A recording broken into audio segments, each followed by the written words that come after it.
Ngayong araw mga kuys, magluluto naman tayo ngayon ng sobrang basic at sobrang dali na lechong kawali na palulutungin natin yung balat ng parang chicharon. Tignan nyo naman mga kuys, quality, tas may sausawan ka pang suka na maraming siling pampapogi. Tapos yan mga kuys, tignan nyo naman yung pagkakalutong niya, no? Tsaka siya mga kuys, yung ginawa natin dito, hindi lang siya basta malutong. Tignan nyo yung loob, ang moist niya mga kuys, hindi siya dry. Kaya papakita natin mga kuys kung paano natin ginawa to.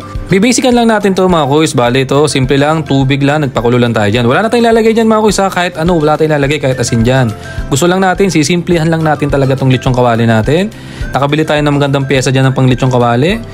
Lechon belly yan mga kuys, yung mga ginagamit din sa pan lechon belly or liempo, yan. Kasi ito, ang ginawa ko dito, inurasan ko siya na hanggang 45 minutes to 50 minutes. Kasi ang nangyari kasi, pag napapasobra ako ng pagpapakulo dito, ang nangyari, nagda-dry mga kuys yung loob pag piniprito ko siya. Parang masyadong natatanggal yung moist sa loob pag sobrang lambot at sobrang tagal kong pinakukulan. Kaya ito, tetestingin natin. Ang ginawa ko dito mga kuys, old school, binilad ko.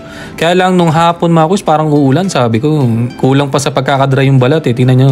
Yan, sinisilip-silip ko mga kuys. Kasi talagang medyo makulimlim na yung panahon dito. Pero ko talagang kung summer to, mas okay sana talaga yung bilad talaga sa araw. Yan mga kuys, tingnan nyo, inaamoy yung may panifor yung lechong kawali. Kala nyo makakatikim siya eh. Yan, tapos ito ginawa ko, in-oven ko siya ng mahinang-mahina mga kuys. Yung parang 100 Fahrenheit lang nilagay ko dito ng almost 35 to 45 minutes ko siya mga kuys. Unang lagay ko dyan, hindi yan, nakita nyo umusok ko. Parang hindi siya kasya. Ginawa ko, binaba ko yung mismong pinaka-tray. Ang pinaka-apoy lang neto, init, ay nandun sa taas lang mga kuys. Kasi ang gusto lang natin dito, i-dry lang yung pinaka-balat. Hindi natin siya lulutuin mga kuys kaya sobrang hina. Ang ibig ko sabihin mga kuys, kumbaga yan, ganyan lang itsura niya mga kuys. Hindi natin siya tinusta.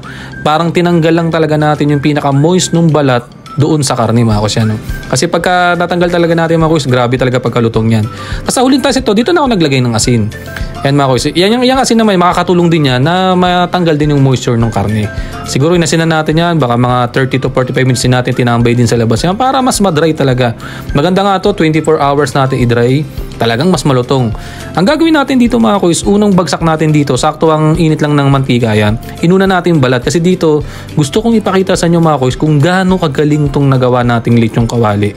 Siguro mga kuys, mga 5 minutes ko siyang piniprito ng ganyan. Tapos yan, dinidindi na natin yung ilalim para magpantay-pantay yung pagkakaluto dun sa balat. Ang dami kasing way ng pang lechong kawali mga kuys. Kaya ito, mahilig talaga akong mag-try ng kung ano-ano mga kuys. Para syempre, malaman naman natin kung ano yung talagang maganda. Tingnan nyo mga kuys yung balat napaka-quality. Nagbulaan agad siya. Siguro talaga naging effective yung ginawa natin pagdadry dun sa balat mga kuys. Yung pagbilad natin sa araw na kaya lang medyo kumulimlim. Ginawa natin, in-oven natin siya ng mahinang init mga kuys. Talagang tinanggal natin yung moisture ng karne para makuha natin yung ganito. Tapos ito, paliliguan lang natin mga kuys para mas bumula-bula pa yan. Tapos ang gusto natin dyan, tumusta ulit yan, ibalik natin ulit yan mga kuys. Tingnan nyo mga kuys, quality yung taba. Pot is gold mga kuys, tingnan nyo. Kasi syempre, pag lechong kawali, matik dapat habol natin dyan balat at taba. Tapos ang diskarte natin dito mga kuys, hindi lang balat taba. Papakita ko sa inyo mamaya na pati yung loob ay may moisture. Hindi siya dry. Kaya nga mga kuys, so medyo hindi natin talaga matatanggi na medyo nasunog yung bandang gitna, hindi talaga nagpantay. Siguro dahil yung apoy dito sa labas ay hindi naman talaga pantay-pantay mga kuys. Syempre kahoy yan, wala siyang direksyon. Yan medyo nga, hindi ko sabihin na talagang, charmark lang yan mga kuys, hindi yan sunog Yan. Ganyan mga kuys, ang lutong yan mga kuys talaga. Tinambol-tambol ko yan. Sabi ko, grabe. Ang lutong ng pagkakaluto natin lechong kawali. Tapos ito na mga kuys, tetestingin na natin to. Paririnig ko sa inyo mga kuys kung gaano kalutong to. Tapos ito, iiwalay nating ribs.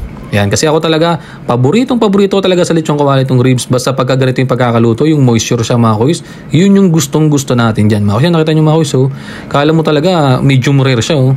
Tapos yan mga kuys, paparinig ko sa inyo kung gaano kalutong to. Tingnan nyo pakinggan nyo.